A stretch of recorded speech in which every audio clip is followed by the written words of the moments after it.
Hey guys, I'm Heidi Prieb. Welcome back to my channel, or welcome if this is your first time here. Today on this channel, I want to do a deep dive into the experience of toxic shame, how it develops, and how it can lead to chronic difficulty regulating our emotions. I will put a link in the description of this video to another one I've done that goes over toxic shame, what it is, how to recognize the signs of it in your own life. If that term is brand new to you, you can go check that out and then come back here. But for the rest of you who are already familiar with this term, what we're going to do today is dive really deeply into how toxic shame develops, how it builds on itself as it develops, as well as how it leads to chronic difficulties with emotional regulation. Now, the reason I feel really passionately about this topic, among other reasons, is because I think that a lot of people who struggle with emotional regulation issues tend to think that the only way that can happen is through having some very overtly traumatic background. So, if on a day to day basis I really struggle to understand what I'm feeling, to communicate what I'm feeling, to find healthy coping mechanisms and outlets for my feelings, I might think something terrible must have happened to me in order for me to have arrived here. And while that absolutely can be the case, having various forms of trauma can and usually do lead to emotional regulation difficulties. You don't have to have an overtly traumatic past to have difficulty recognizing and healthily expressing your emotions. A big factor that can lead to the suppression of healthy emotional expression is the experience of having certain emotions becoming shame-bound for you at a young age, which warps your ability to experience those emotions directly. It also warps your ability to deal with those emotions directly, which leads to chronic dysregulation. So today, what we're going to talk about is what it means to have a shame-bound emotion or multiple shame-bound emotions, and how it can lead to a wide variety of experiences, both inner and outer, that compound the original sense of shame we feel and make it difficult to self-regulate. Now, to start us off, I want to be clear about what I mean when I say the term toxic shame versus what we might think of as healthy shame. So, when we look at the evolutionary purpose of shame, what it's designed to help us do in a very neutral way is alert us to the fact that something we are doing is likely to get us ostracized from our social group. So, shame inside of a healthy social environment actually just helps us monitor our own behavior to make sure that we're behaving pro-socially. If I get really angry at someone in my kindergarten class and then I kick them, and then somebody shames me for it, I'm going to learn, okay, the action of kicking is wrong. I shouldn't do it. And then I'll internalize that sense of shame in the future. And this is actually a pretty good use of shame. It's an emotion that kind of alerts us to the fact that it's time to inhibit some behavior or action that we might want to take because it's not going to help us behave pro-socially. Now, when we're experiencing toxic shame, shame is actually running counter to its intended programming. So rather than helping us monitor our behavior to keep us in connection with others, toxic shame tells us that we are a mistake, that our authentic emotions are wrong, not our actions, our emotions. And so we believe that we are the thing that must be inhibited in order to keep ourselves in connection with other people. The problem is that we are not in control of the core emotions that we feel. So if I start to believe it's not the kicking that's wrong, it's the anger that's wrong, now I'm on my way to developing toxic shame because I can't control when anger arises in my body. All I can control is how I choose to deal with that anger. And I can deal with that anger in more pro-social ways or more anti-social ways. But the anger itself is a perfectly normal and healthy emotion to have. And the entire gamut of core emotions that we all experience are very important for healthy psychological functioning. So those emotions are usually something in the ballpark of anger, sadness, excitement, joy, disgust, attraction, or a kind of moving towards energy. All of these things are really important for us to feel on a daily basis, and all of them do arise inside of our bodies on a daily basis. So if we somehow internalize the idea that feeling one of these feelings is wrong, we're going to start to feel like we are wrong. because we can't control the fact that we feel these feelings. Again, all we can control is how we handle them. So, in order to start exploring how toxic shame develops, we're going to look at our early experiences of co regulation and how they help us understand our own inner experiences, for better or for worse. So, when we are very young, we don't yet have language for these emotions that are chronically popping up inside of us. And it's the job of our parents or our caregivers to help us get the proper language for what we're feeling and also help us understand how to express our feelings properly. So, this is the process of co regulation. When we're co regulating with someone, we're kind of showing somebody our insides in an unfiltered way, and we're receiving feedback from them on how they're making sense of our internal experience. And this is very important, particularly when we're young. Because when I am 2 years old and I don't know what this feeling in my body is, whatever name my parent consistently gives that feeling is what I will come to know it as. So this emotion kind of rises up inside of me. Let's say it's sadness. And my caregiver looks at it and they go, hey, that's sadness. And now I have a name for this feeling. And already naming it might start to change the feeling a little bit. Maybe it feels kind of looser. And I have less anxiety around it just based on the fact that it's being seen and acknowledged. And then, in a healthy caregiving environment, the next step is the caregiver tells the child, here's what we do when we feel sad. So here are some actions we can take in the real world that will allow that emotion to dissipate over time. And then we return to a state of regulation. Your parent goes, hey, I notice you feel sad.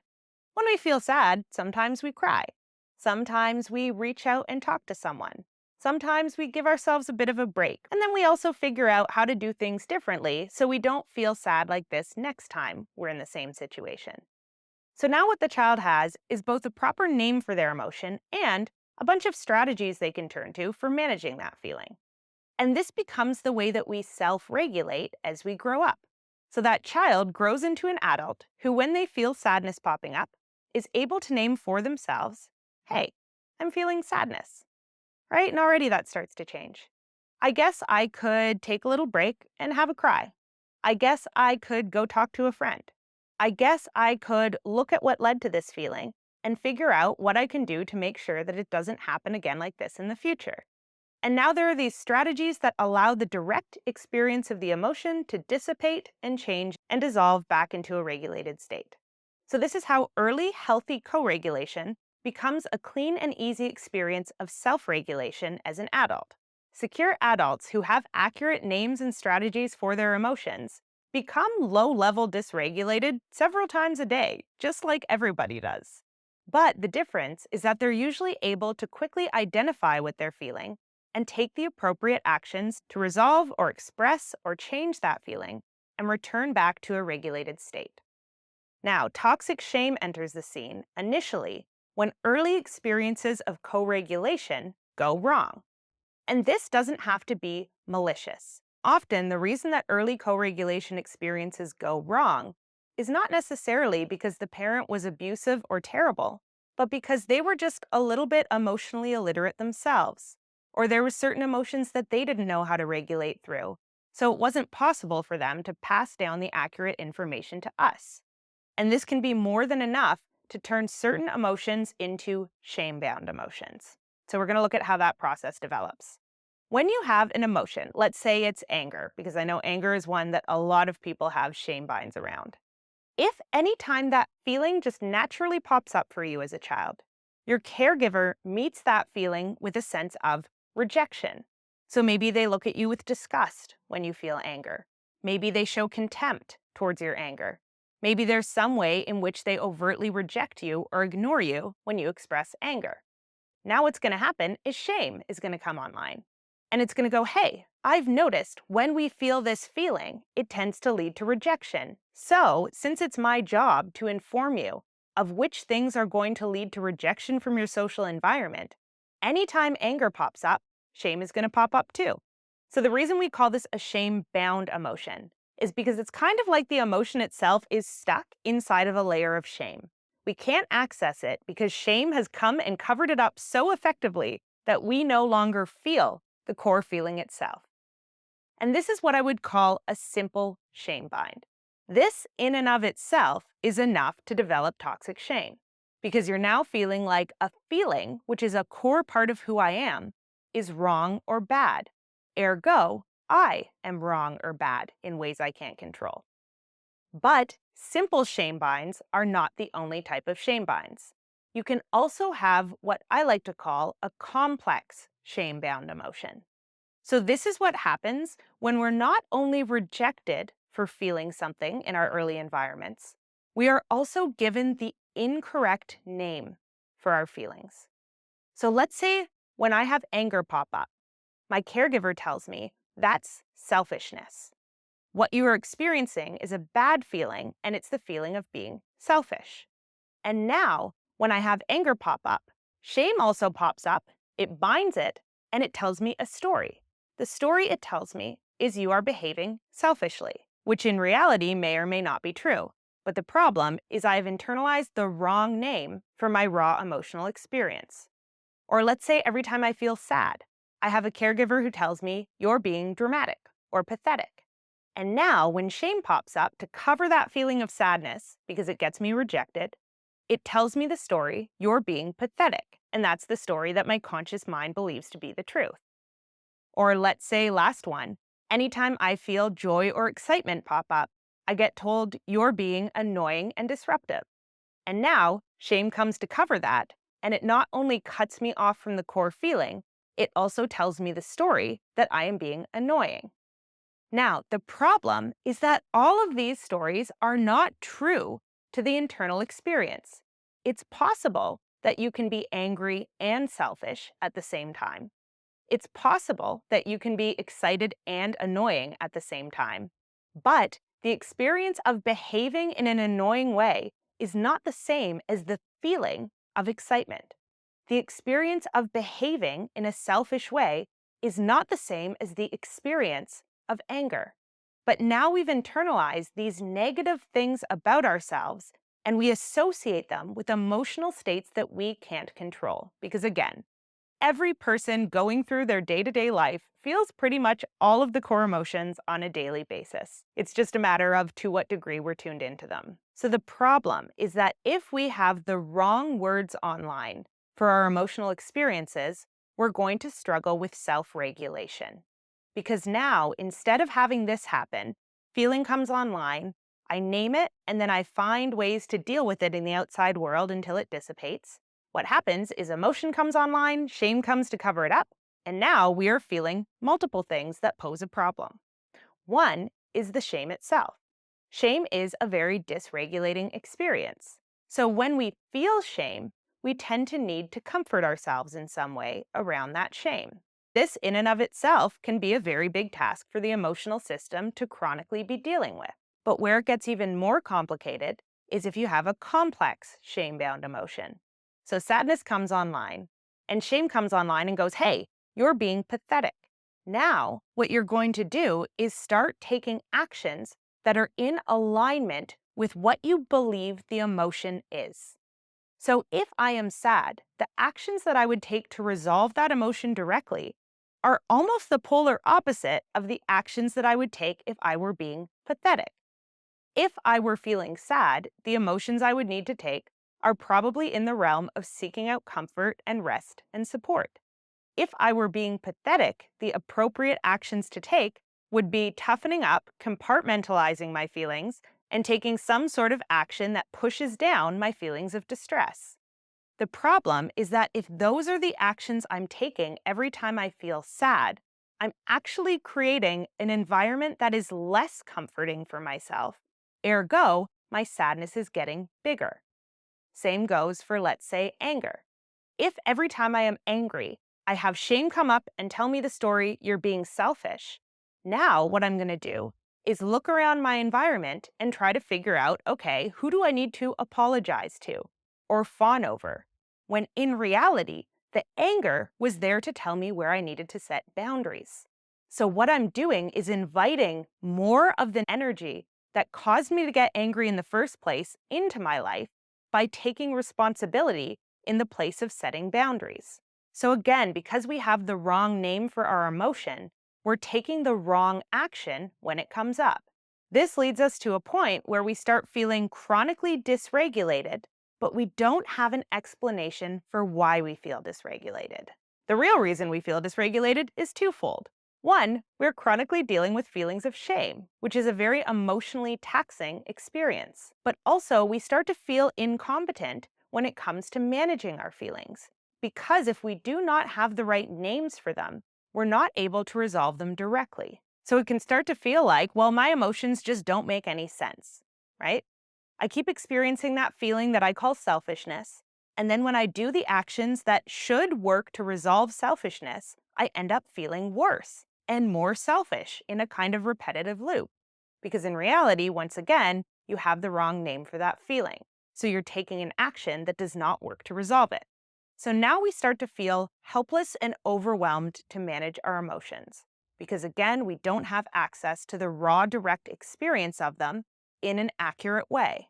Those emotions that we don't express, the anger that we don't know we're feeling, stays in our bodies, and our bodies stay angry. The sadness that we don't experience consciously stays in our bodies, and our bodies feel sad. And so now we have these inner experiences of strong emotions that we can't figure out or make sense of. But we still need to find a way to emotionally regulate ourselves in order to go on living our lives. So we might get fixated on whatever we can find that makes us temporarily feel good. If I feel kind of chronically bad in ways that I don't understand, but I notice that every time I eat a certain meal, I feel better for a little bit. I might get really fixated on what I'm going to eat at all times, because maybe that's the only time where I have a brief sense of comfort and reprieve from the shame and dysregulation that I feel all the time. Or maybe I find that when I adhere to a really specific and rigid schedule, I'm kind of able to emotionally regulate around that consistency. I start to think of emotional regulation as getting really rigid about whatever it is that makes me feel good, because I don't understand the cause and effect related to my own feelings. I don't understand that for most people, emotional regulation means feeling all of your feelings as they come up and then dealing appropriately with them. Because it's impossible to understand that if your feelings are shame-bound and you're not directly or consciously experiencing your core emotions. The problem with this type of self-soothing that is not directly related or responding to the emotions as they are arising in your body, is that it can create shame double binds. So what does that mean? If the only way I know how to regulate and give myself some comfort around this mess of emotions in my body that I don't understand is to binge eat or to drink by myself or to stick to a really rigid and specific schedule, all of these activities could actually lead to social ostracization because all of them fall outside of the realm of what the average secure person does to regulate their feelings. So this can actually create new forms of shame. And this is where the experience of toxic shame starts getting complex. This is what I call a shame double bind. I'm flooded with shame in my system. I don't understand why. I assume it's just some sort of flaw with who I am. I'm chronically dysregulated because I don't have a means of directly resolving my emotions as they come up. And so I turn to compensatory emotional regulation strategies, like getting really fixated on certain things that are guaranteed to give me a momentary reprieve from my shame. But those things in and of themselves can cause more shame due to their consequences. Maybe I stop liking the way that my body looks or feels because I'm chronically eating or drinking to try to numb out the shame. And now I have new shame on top of my original shame that my shame management strategy has resulted in. Or let's say I'm embarrassed about how rigid and fixated I am on certain things in my life. And I don't want anyone to get too close and to see how obsessive I am about certain routines or habits that I have. And so now I have shame about my lifestyle. So the thing that I'm trying to do to escape my shame is actually creating new forms of shame in my life. But without having access to what I'm actually struggling with, there's no real way to make that cycle end. So I can start to feel as though I am just crazy, as though my emotions just make no sense. Because I might be aware of the fact that from the outside, someone could look at my life and go, well, if you're struggling with these things, with, let's say, overeating or drinking too much or being really rigid or obsessive about something, why don't you just stop doing that? And because I don't know why I'm doing those things in the first place, I might start to feel like, well, I just have these character defects. I just have these compulsions I don't understand. When in reality, we just don't know how to regulate around our core emotions because we don't have access to them because they have become shame-bound. But by this point, where we have shame regulation strategies that are leading to more shame, probably what we're doing is self-isolating quite a bit. So we're cutting ourselves off from co-regulation because we're telling ourselves the story, my emotions don't make any sense to me or to other people. So if I tried to show people what was up for me, I would probably just get shamed even further for the fact that my behavior makes no sense. And I might get labeled as things like lazy or weak or whatever it is, and that would just lead to more shame. So this is the point in the cycle where shame becomes extremely maladaptive because it's no longer functioning to keep our authentic selves in connection with other people. The only way at this point to stay in connection with other people is to develop a false self. So a social persona where you pretend for short periods of time to be a perfectly regular, perfectly regulated person.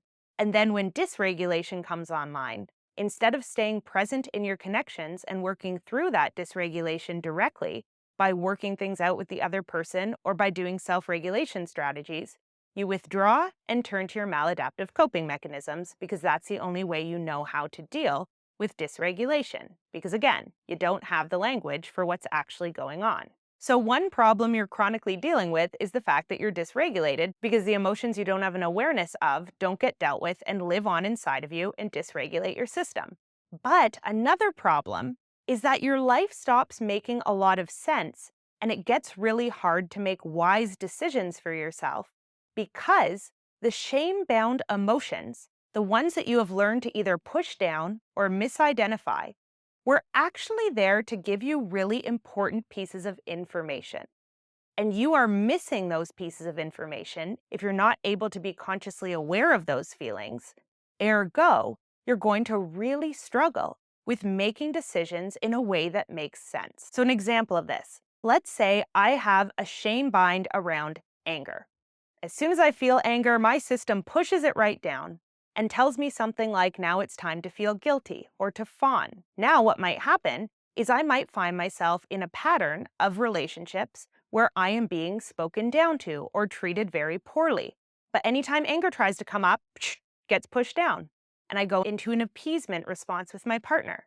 And I might be absolutely baffled at why I keep ending up in unhealthy relationship after unhealthy relationship. And the fact that I can't seem to identify these warning signs or notice in the moment when things are going awry might become another source of shame. I might know that from the outside, it looks like I just can't figure this out. I just cannot seem to find healthy partners or end up in healthy relationships. And again, I might internalize that as a character flaw. There must just be something wrong with me. I let people walk all over me. When in reality, I'm just not in touch with the anger that is there to inform me of the fact that my boundaries are being crossed. That anger is really important for discernment when it comes to choosing partners and navigating relationships. Or let's say my system immediately comes and hops on joy or excitement when I feel it and pushes it down because I internalize that as if I am excited and sharing it with people, I am being annoying and disruptive. Now, I might start feeling chronically depressed and not understanding why I can't motivate myself to just get up, figure out what I want out of my life, and go for it. Because that emotion of excitement or lust or that moving towards energy has been shame-bound for me. So I'm unable to take signals from my own body about how to motivate myself and which direction to move towards. And again, I might just internalize something like, well, I'm just a lazy piece of crap. I just don't try hard enough. I just can't seem to motivate myself like other people can because there's something wrong with me. And those stories about ourselves, once again, can lead to withdrawing and to pulling away from any forms of co-regulation. Because we believe that if we showed ourselves to someone else, they would just go, well, why don't you just do the obvious thing? Just get up in the morning and do something. Or just get out of that relationship and find a better partner. We can often see the patterns that we're stuck in, but not what led us into those patterns, and what would have to change in a given moment when a pattern is playing out in order for us to put a stop to it and pivot in a new direction. So again, we start to tell ourselves an untrue story about our inherently flawed nature. That story causes us to isolate further, and the more we isolate and the more we don't allow ourselves to be seen and to co-regulate with other people, the more we need comfort, the more we need connection. And the more we turn right back to those same maladaptive coping mechanisms in order to soothe ourselves in the absence of interpersonal comfort and true, deep co-regulation. So this is where we end up in a really toxic loop, where we might have no idea how to make the changes we need to make in our lives because the core emotions that we would need access to in order to get out of this loop are inaccessible to us. And the way that we start to reverse this cycle is we learn to get back in touch with those core emotions. And in order to do that, we probably need to work with what Alice Miller, who was a famous late psychologist, would call an enlightened witness. So, an enlightened witness is someone like a therapist, an author, a friend who's been through the rounds of their own toxic shame, who's able to give you the type of language for your experiences that you have lacked your entire life. And it's worth noting that at this point in your life where you're becoming aware of this toxic shame patterning, you probably have much more complex experiences than you did when you were 2 years old.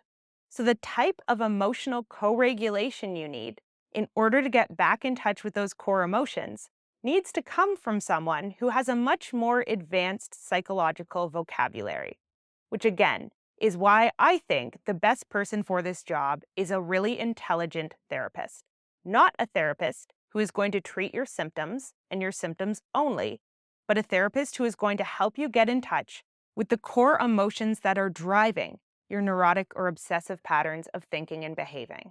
So the first step in this process of reversing this cycle of toxic shame is to take the inner critic offline as much as possible and learning to observe yourself as a person who makes sense.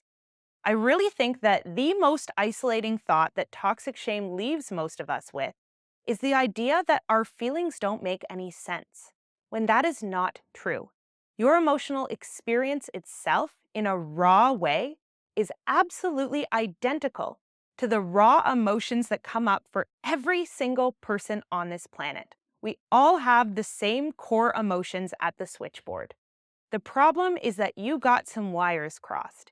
You learned to name things incorrectly or to suppress some things for the good of fitting into your early caregiving environment. And then a whole bunch of things that we just talked about snowballed out of that original miscalculation. But the cool news is that you are not inherently broken, flawed, weird, messed up, or any of those things you might be telling yourself at your core. You just developed compensatory mechanism on top of compensatory mechanism for trying to regulate yourself when you did not have access to skills that would help you regulate directly. So one of the first things it can help you to start working through is giving yourself some grace, understanding, and compassion around all of these things that have developed as a result of believing that one or more of the core emotions that everybody has in this world are inherently wrong and that you are bad for feeling it. If you can start to understand how many things grew out of that initial misunderstanding, you're going to be able to give yourself a lot more grace and stop thinking of the patterns of behavior that you're ashamed of as moral flaws and start seeing them for what they are, which is your best attempt at coping within a system that you once couldn't make sense of. And the next step that you're going to want to work towards is getting back in touch with those core emotions and slowly removing the shame bind from them. So this can be done with the help of someone like a therapist or a support group who can help you have experiences of those emotions directly without that initial shaming environment. So finding places where you can express things like sadness or anger or excitement or attraction without being shamed in response. And the more we're able to do this, and the more we're able to get in touch with those core emotions that we have suppressed quite deeply for a lot of us, the more we're able to learn the appropriate skills for resolving those emotions. So, someone like a therapist can sit with you as you experience your anger and help you figure out what the appropriate actions are to take to resolve that anger non abusively. Or they can help you bring that sadness to the surface and help you understand how to move through it without getting stuck in it. And this is often a very long process because, again, these feelings are often very strongly repressed in us. So it can also take someone like an enlightened witness of whatever form to let us know things like, hey, you're saying that you're feeling, let's say, sad or depressed right now, but your physiology is very tense. You actually look pretty angry to me. Why don't we try that on for size? Why don't we try moving into the emotion of anger and just see how it feels? See if that feels more true. Or, hey, I noticed that every time we get close to this topic that it would be very normal for you to feel grief around, you quickly change the topic and start talking about something more upbeat. I want to see if we can go to that topic and sit with that sadness for a little bit. And they're going to be able to help you contain these emotions so that you're now having the experiences you didn't have as a child. You learn this feeling comes up, we name it, and we start to find strategies for dissolving it and integrating it into our lives so that we can return to a state of emotional regulation. And now, as the day goes on, every time a feeling comes up, we're able to recognize it eventually, deal with it appropriately, and return to regulation. And this is how we eventually end up in a state where we are self-regulated adults. There is no world where we just don't feel anger, sadness, lust, excitement, joy, all of these emotions that are core to the human experience. Most of us experience them daily. And so if they are shame-bound and we're always pushing them down, calling them the wrong thing, and taking counteractions, we are going to be dysregulated daily. And it doesn't mean that we necessarily had something terrible happen to us. It just means a few things went wrong early on that caused us to internalize the wrong idea about our own emotions, and that now, on a daily basis, bring up this inability to regulate around them. This is what it means to have toxic shame. So the Coles notes on reversing this process is that we need to eventually get back in touch with the core experiences of those emotions, what they feel like in our body, how to recognize when, let's say, anger is rising up in me, how to recognize the difference between anger and selfishness, and how to work to resolve things directly rather than sending them underground into this convoluted system of giving ourselves comfort around the wrong things, where everything ends up kind of coming out sideways and making our lives harder and harder to navigate. This is the process of eventually reversing that downward spiral of toxic shame and turning it into an upward spiral of emotional literacy and emotional competence. All right, I am going to leave this at that for today. This has been a lot of information. And in the future, we're going to break this topic down into much smaller pieces and start working with individual parts of the shame healing process one at a time. Because in reality, that's what it looks like. This process does not get reversed overnight. It gets reversed through a series of tiny steps that you take over and over and over again over the course of years as you work your way towards an earned, secure state. As always, let me know any comments, feelings, questions you have coming up in the comment section of this video. I love you guys. I hope you're taking care of yourselves and each other and your inner children and all their little core emotions that arise. And I will see you back here again really soon.